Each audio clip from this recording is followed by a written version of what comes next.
Corruption ذاتی مفاد کے لیے اپنے اختیارات سے ناجائز فائدہ اٹھانے کا نام ہے۔ سیاسی اداروں میں انتخابات کے موقع پر ووٹ خریدے جاتے ہیں۔ بغیر میرٹ کے سفارش کی بنیاد پر سرکاری ملازمتوں کا حصول بھی کرپشن میں شامل ہوتا ہے۔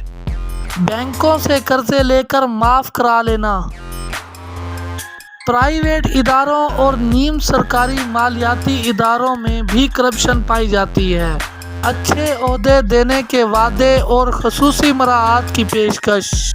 سیاسی اداروں کے علاوہ حکومتوں کے سربراہوں سے لے کر معمولی درجے کے ملازم بھی اس میں ملوث پائے جاتے ہیں۔